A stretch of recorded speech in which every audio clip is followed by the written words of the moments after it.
आज मी व्हेज मटार किमा बनवते, एकदम झणझणीत आणि चमचमीत असा।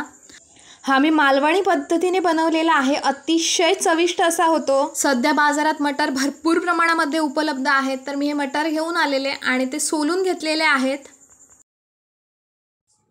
इथे मी सगळी मटार सोलून घेतलेली आहे। ही 2 वाट्या मटार आहे, ह्याच्यातली पाव वाटी मटार मी इथे बाजूला काढून घेते आणि ही मटार मी उकडून घेणार आहे।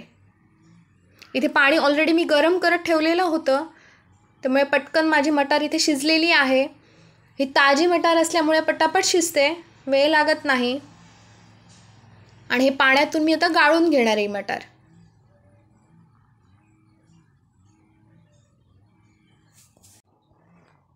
इथे मी मिक्सरचं भांडं घेतलेलं आहे, त्याच्यामध्ये मी उरलेली जी 1.5 वाटी मटार आहे ती लावून घेणार आहे मिक्सरला। थोडीशी खसखशीत अशीच लावून घ्यायची आहे आणि एका भांड्यामध्ये काढून घेते, कारण आता मला मिक्सर पुन्हा लागणार आहे।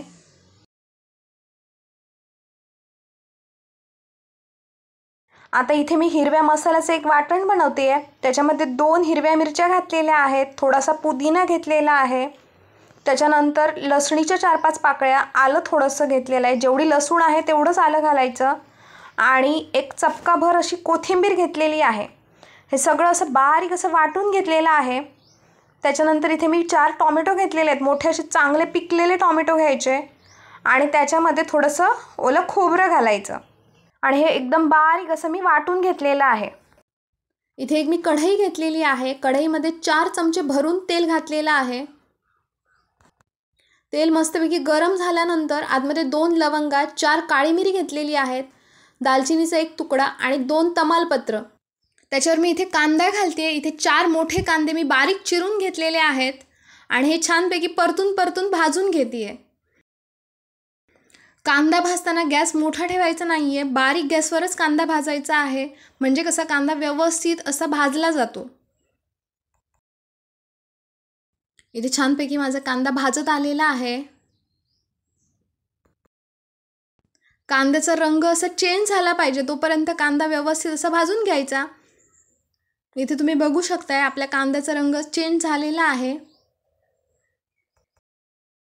कांदा असा व्यवस्थित भाजल्यानंतर मी जे हिरवं वाटण बनवलेलं ते आतमध्ये घालून घेते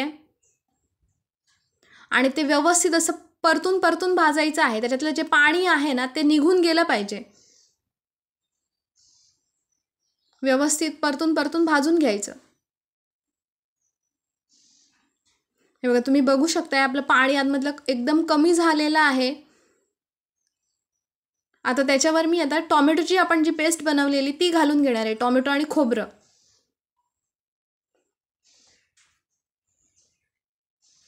2 मिनिटं ही परतून घ्यायची आहे। आता मी ह्याच्यामध्ये पाणी घालणार आहे थोडं, हे मिक्सर धुवूनच पाणी घेतलेलं आहे। हे थोडं परतून घ्यायचं।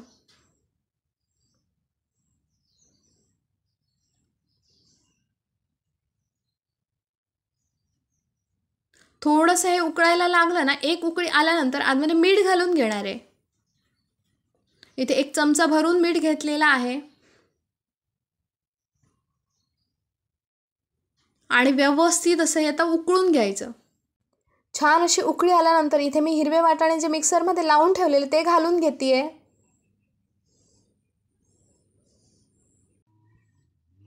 आणि मी व्यवस्थित असं मिक्स करून घेते।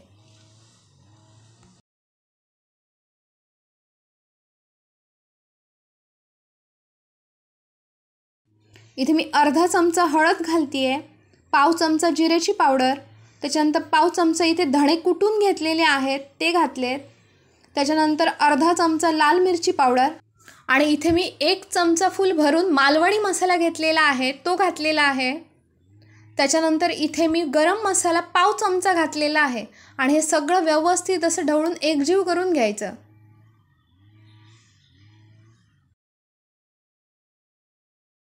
बारीक गॅस ठेवून 5 मिनिटं हे व्यवस्थित असं परतून घेणार आहे।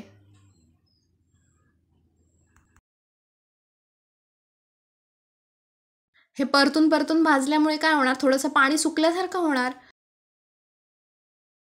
आता मी इथे पहिल्यांदा 1 वाटी पाणी घालते आपल्याला ज्या प्रमाणामध्ये ग्रेव्ही बनवायची आहे ना त्या प्रमाणामध्ये पाणी घालून घ्यायचं. इथे मी टोटल 2 वाट्या पाणी घातलेलं आहे आणि त्याच्यावर इथे मी उकडलेले मटार घालतेय.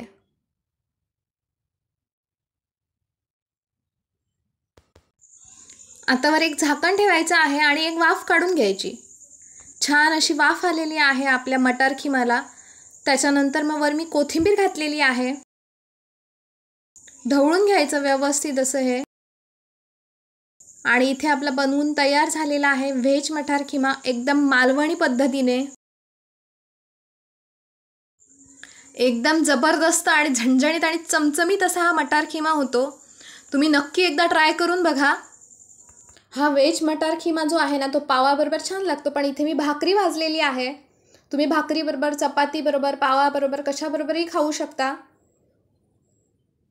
असाच चमचमीत खावा, सुशेगात राहा आणि माझ्या व्हिडिओ लाईक आणि शेअर करा आणि माझ्या चॅनलला सबस्क्राईब करा.